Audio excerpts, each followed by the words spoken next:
नमस्कार जी, मैं धनराज अहलावत आया हूँ बिलबिलान गांव में।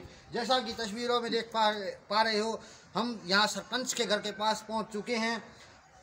आइए करते हैं इनसे बातचीत, आखिर क्या क्या समस्याएं हैं और क्या कार्य करवाना चाहते हैं। ये तस्वीरें दिखाई दे रही हैं आपको, सरपंच के घर की हैं। हमारे साथ जैसा कि सामने सरपंच बैठे हुए हैं और गाँव विज्ञान भी हैं साथ में। तो नमस्कार सरपंच जी। नमस्कार भाई साहब। सरपंच साहब, हम आपसे जानना चाहेंगे आपके गांव में क्या क्या समस्याएं हैं और क्या कार्य आप करवाना चाहते हो। वसंत जी। भाई साहब, हमारे गांव में सबसे पहली समस्या पानी की।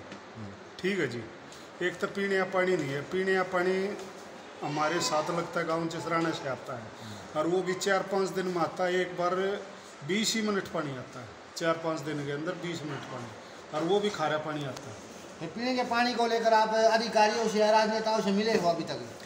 मिले हूँ, मैंने सीएम साहब को भी लिखा पानी के बारे में, अपने देवेंद्र बबली हमारे मंत्री जी, उनको भी लिख के दिए है मैंने। और हमारे जो एसडीओ एक्शन है, जो पब्लिक हेल्थ के हैं, उनको भी, मनोज जी साहब भी आज आ रहे थे, उनको भी हम चिसराना गए हैं, वहाँ भी ट्यूबवेल लगाने के लिए कह गए हैं।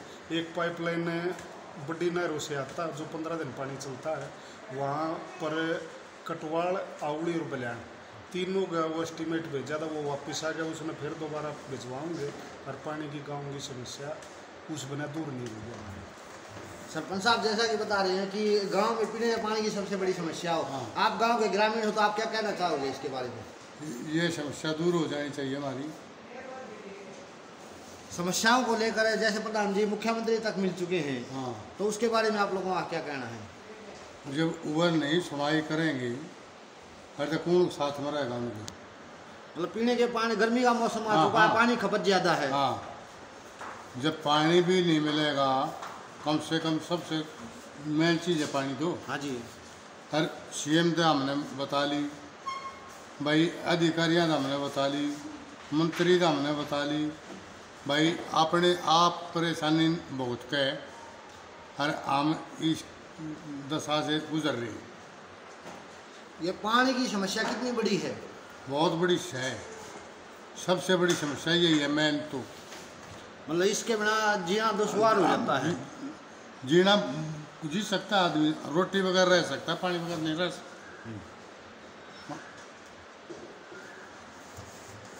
हाँ जी भाई साहब। जैसा कि प्रधान जी बता रहे हैं कि पानी के बिना नहीं रह सकता आदमी, नहीं रह सकता और रोटी के बिना रह सकता है। आप अधिकारियों से, सीएम से ही मिल चुके हो, हाँ जी। कोई समाधान का रास्ता नहीं दिखाई दे रहा। अब क्या आगे कदम उठाने जा रहे हो? सर जी, एक तो चिसराना और ट्यूबवेल लगवाएंगे मीठे पानी में, और नहीं तो फिर वहाँ से जो ये कटवाड़ नहर हैं उनसे पानी आएगा पाइपलाइन का, तभी गाँव में पानी का सुधार होगा। ये तब जो पाइप टूट रहे थे वो करवाए हैं। अब भी नहर में पानी नहीं आ रहा, पानी नहीं आएगा नहर में तो डिग्गी कहाँ से भरेगा। समस्या ये है, कल सोमवार में फिर जाके डिग्गी में पानी के लिए अधिकारियों के पास, एक्शन जे के पास जाएंगे, भाई पानी दो। पानी भी नहर में नहीं आ रहा जी, 45-42 दिन में पानी आएगा, क्या पानी करेगा। प्रधान जी बता रहे हैं जिस प्रकार कोर्टों में तारीख पे तारीख चलती है ना, इस प्रकार ये प्रधान जी बार बार अधिकारियों के चक्कर लगाते रहते हैं कि पानी चाहिए, पानी चाहिए, और इनको पानी ही नहीं मिल रहा है ना जी। हाँ, बिल्कुल नहीं मिल रहा जी। तो ये और वही बात होगी जी, तारीख पे तारीख लगे हैं, हाँ। यहाँ पानी में पानी चल रहा है, पानी तो मिलता ही नहीं। हाँ, पानी नहीं मिल रहा। कोर्ट में समाधान ना होता है, पानी का समाधान ना हो रहा है। बिल्कुल ना, तो कोर्ट में कोई समाधान है इस चीज़ का, अरे एक जी, और ना मंत्रियाँ तो रहे। एक जी हमारा ये जो रास्ता पड़ता है आवड़ी बलियान भैंसवाड़ का रास्ता जी, ये भी इंटरकन तोड़ दिया जी। हम गए थे, जेई बोले हमारे तो इस रोड का जेई भी नहीं है। जेई कौन है जी? एसडीओ से बात करी, बोले भाई जेई भी नहीं लगा रखा, अमित जेई था, उसके बाद कोई जेई नहीं हमारा। ये ऐसे हालात हो रहे।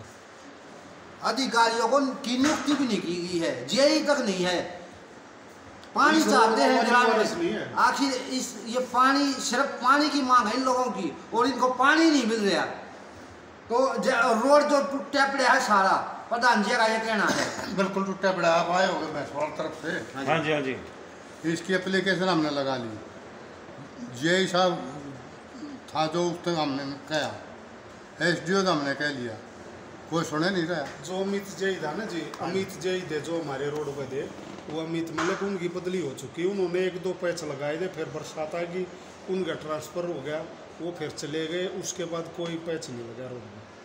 जो डम्फरा न तोड़ रखे हैं एक गांव में जी, जो ये पानी जल भरा होता है यहाँ हमारे 100-150 एकड़ बूती ही नहीं जी। एक आदमी एक 100-150 एकड़ जमीन ना हाँ वो जी, पाती, हाँ। क्या कारण है? बरसात का जैसे पानी खड़ा रहता है जी, जल भरा हो रहा है। जल भरा रहता है और वो जमीन वो उगज गई जी, वहाँ बीज भी नहीं जमता। तो ये एक चाचा के हमारे जल भराव को एक चाचा के बंजर होगी जमीन। हाँ, एक चाचा के हमारे के 10 किले हैं, 10 साल हो गए वो पड़े हैं। न्यू देखो एक जमींदार के जब एक घर से 10 किले जा रहे हैं तो क्या खाएगा? मतलब 10 साल से बिल्कुल भी नहीं बोए? बिल्कुल हाँ, भी नहीं नहीं हुए बोए। जी। अभी हालात दिखा देता हूँ आप मैं। तो उस किसान की क्या हालत होगी जी आज? बुरी जीरो दशा हो हो जी, गई। हालत क्या है, अपना कर्जे में डूबता जा रहा है और क्या, मरने के सिवा और कुछ नहीं उसके पास। किसानों के बारे में बता रहे प्रधान जी कि हाँ। जल भराव रहता है खेतों में, हाँ, और जल भराव के बारे में भी अधिकारियों से मिले तुम लोग? मिले हैं। यहाँ कोई भी अधिकारी आया उसको बताया, कोई मिनिस्टर आया उसको बताया, सीएम साहब को लिख के दे दिया, और बताओ क्या कर सकते हैं? आखिर तो सीएम है, हाँ। लास्ट में सीएम ही है, हाँ, लास्ट और सीएम को ही समाधान करना पड़ेगा।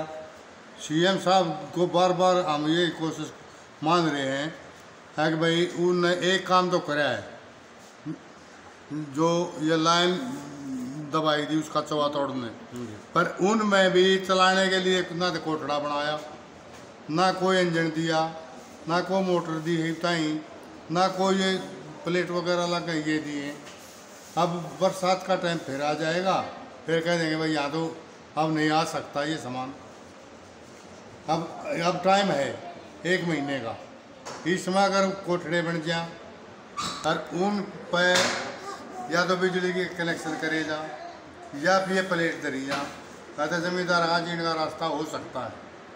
ना जमींदार मर लिया करते मरे पड़े हैं जी, वह 8-10 घर हैं जिनकी यह ज़मीन है, उन लोगों की वो दशा हो रही है। उन जिनते आंडे जरूर हैं पर बुरा हाल हो गया, बुरा हाल हो रहा है। हाँ। देखो धान उसमें नहीं होते, गेहूँ उसमें नहीं होते, और 10 साल तक जब दोनों फसल नहीं होंगी, ये जो सगाई जिक्र करा था सरपंच साहब, उसके पास सिर्फ खाने के लिए 2.5 किले हो रहे हैं जी। उनमें उनका खाने का काम चलता है। कितनी जमीन है उनके पास? उनके पास 12-12.5 किले हैं। अरे उसमें इन्हों मान लो 2.5 किले में वो क्या करेगा बेचारा? खाएगा, खर्चा निकालेगा, बच्चों की फीस देगा, ट्रैक्टर के लिए तेल ले आओगा, क्या करेगा? हाँ, वो तो 12 किले का जमींदार है, अरबों माँ 2.5 किले। बस 2.5 किले बुकते हैं उसके। जो ये बंजर जमीन रह जाती है, इसका मुआवजा मिलता है? कुछ नहीं मिलता जी, बिल्कुल भी। आप बार बार झूठी अफवाहें हैं, बार बार अगले ने दिखाए भी हैं, एप्लीकेशन भी लगाया है, कह देते हैं नहीं हुई तो उसका देंगे मुआवजा, आज तक उसको चारा नहीं मिलेगा। क्या बता रहे प्रधान जी, क्या हो रहा है आपके गांव में? ये बताऊं जी, हमारे से पहले जो सरपंच थे ना उन्होंने कुछ नहीं करे जी। मैं गया हूँ अधिकारी के पास, उन्होंने कहा भैया यहाँ बिजली दे देंगे आपको, बिजली फट गई उससे कारण, उससे आप अपना चौवा तोड़ो, लेना में वो पानी चौवा टूट जाएगा, जब ये ज़मीन बुएगी जी, इतना ये ज़मीन नहीं बुएगी। पीछे भी से लाइन वापस झगड़े हो गए थे यहाँ पर, पता नहीं क्या क्या हो गया। अब जाके कुछ साल भर लगेगा जब जाके सुधार होगा, ऐसे एकदम दिन नहीं होगा। ना तालाबों में भैंसों के लिए कोई सुविधा है भाई? नहर में सरकार तो सौंदर्यीकरण करवाना चाहती है और करवा भी रही है, आपके गांव में क्यों नहीं हुआ तालाब? भाई साहब अब क्या करें, जो पीछे सरपंच था वो कराए ना कराए उसका हम कुछ नहीं कर सकते ना। ये हम आए हैं, ये हम देखेंगे भाई, बस सौंदर्यीकरण भी कराएंगे भाई, इनमें जो अपने तालाब है इनका पानी की सुविधा करेंगे भाई, वह ड्रेन पर लाइट ले जाएंगे, अपने पंचायत के खाते से ले जाएंगे, चाहे अपना बिजली मंत्री से मिलकर समाधान करेंगे। हम 5 साल के अंदर पानी और तालाबा का और ये पार्क उर्क की वेंकट हॉल वगैरह, लाइब्रेरी जो भी होगा हम अपने गांव के लिए करेंगे, हर संभव प्रयास करने वाले हैं। हर संभव। बोलो आप तो चाहो हो तो गाँव कति चमक है। कह रहे नाथ जी को गांव के सफाई के लिए लगाने, एक बंदा है, एक गांव में सफाई थोड़ा होगी, 3 तालाब हैं, 3 तालाब में भैंसें जाती हैं, तो उधर से 3 टाइम जाती हैं, तो 3 टाइम जाने से भैंस कितना खराब कर देती है रास्ते को। उससे तो यही काम होता है, नाली और नाला पीछे भरने का मन नहीं आने का। 2-3 बार 6 महीने के अंदर मैंने निकलवाया नाला, ना तो 10 साल हो गए थे कोई नाला ही नहीं निकला था। काम करवाना चाहो पंचायत के खाते में पैसा नहीं है, पंचायत के खाते में ही पैसा नहीं है जी। फिर सरकार नहीं देना चाह रही थी कि यही टेंडरिंग के मामले आ गए, वो भालू ने दिए 7 लाख रुपये वो एक गली के लिए। वही देखो जी कद पास होंगे, कौन ठेकेदार होगा, कदा होगा। 7 लाख रुपये हमारे विधायक जी इंदुराज भालू ने दिए। ये पता नहीं जी वो कब जाकर पास होएगा, कौन ठेकेदार आएगा, कब वो काम करने आएगा। तालाब कितने हैं प्रधान जी आपके गाँव में? जो ये तालाब हैं जी वैसे तो 4 है, पर एक तो यू गांव के बीच में आ गया बसासित में। तालाब बना है इस तालाब में सौंदर्यकरण करके न इसका पानी लाइन दबाकर जब एप्लीकेशन लगाई है हमने, अगर ये सरकार दे देगी तो कर देंगे, नहीं देगी तो हम अब घर से तो कर नहीं सकते। घर तक कौन लाओगा प्रधान जी, कत्ती लाओगा? ना घर तक कत्ती लगाओगे? मान लिया आप लगाने भी लग गए, कत्ती लगाओगे पैसा? घर से पैसा की इतनी गुंजाइश जमींदार में है ही नहीं है कि वो ही डाल के काम अपने आप कर दे। सरकार पैसा दो और वह अपना काम लो। सरकारी स्कूल किसे यहाँ है? सरकारी स्कूल मिडिल तक है यहाँ, मिडिल तक है। हाँ गांव में पहले मिडिल भी नहीं था, प्राइमरी तक था। पहले प्राइमरी था, उसके बाद मिडिल बना था। मिडिल बने हो गए होंगे 15-20 साल। अब इसमें बच्चे थोड़े पढ़ते हैं। उनकी जो व्यवस्था है कैसी है? मतलब गांव जो सरकारी स्कूल है, बिल्डिंग है उसकी, वो कैसी है? जो सुविधाएं हैं वो सरकारी स्कूल में मिल रही हैं? देखो मास्टरान ने जो मिलता है जी, आंगनबाड़ी वालों ने कहा सामान, वो हम कई बार बुलाए मास्टर जिया ने। हमारे मास्टर बड़े अच्छे हैं, जो स्टाफ यहाँ रहा है। अब हम खाम खा दें, इज्जत से बुलाते हैं, दिखाते हैं कि भाई हम ये बच्चों को जो मिल रहा है इसको हम खिला रहे हैं। स्कूल में पुरानी बिल्डिंग है जो, उसकी ये लिपाई लिपुई झड़ चुकी है। ये हम भी कोशिश कर रहे हैं कि भाई गवर्नमेंट पैसा दे दे, अरे लिपाई झड़वा गए, इसकी मरम्मत करा दें। पर पैसा मिलेगा तभी तो कराएंगे, लिख के भी दे दिया।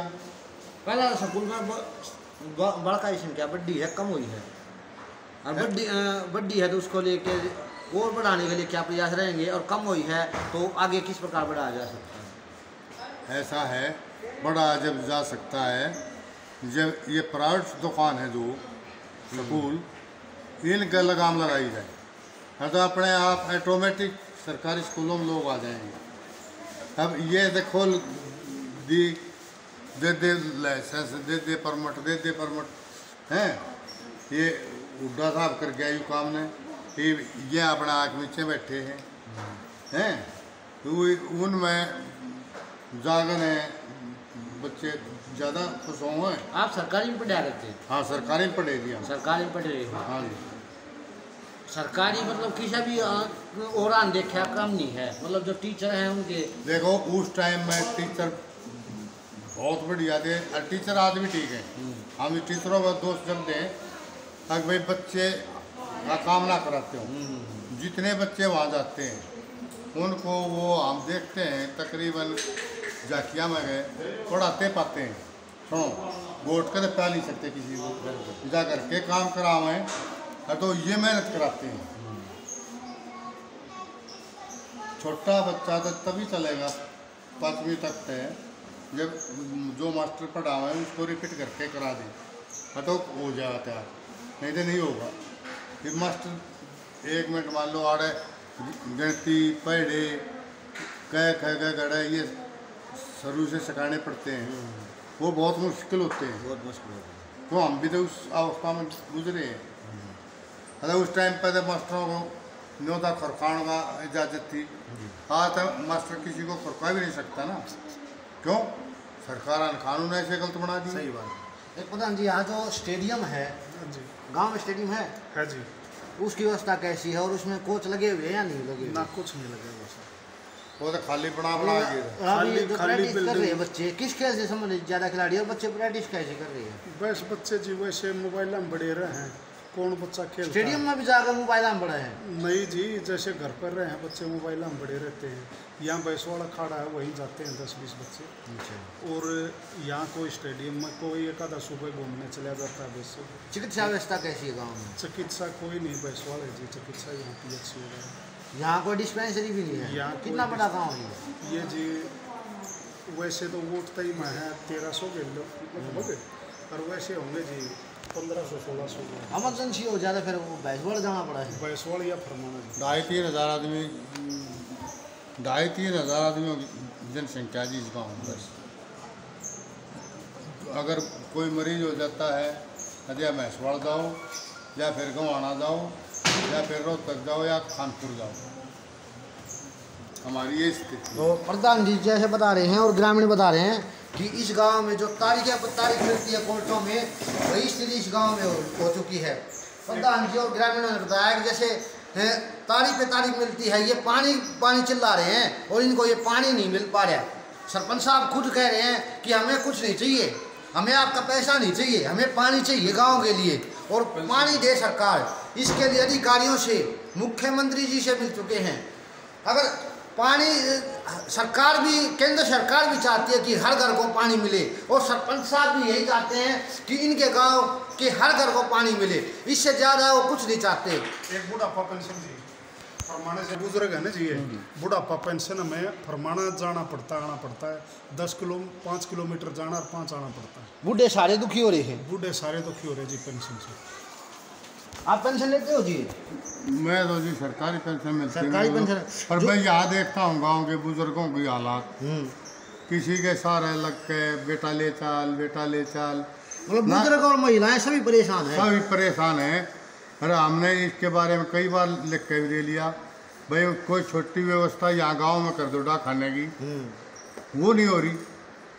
हम लिख के देख आए थे, सोनीपत हमने दे दिया, इन्हें बताया जहाँ पर कोई सुना ही नहीं।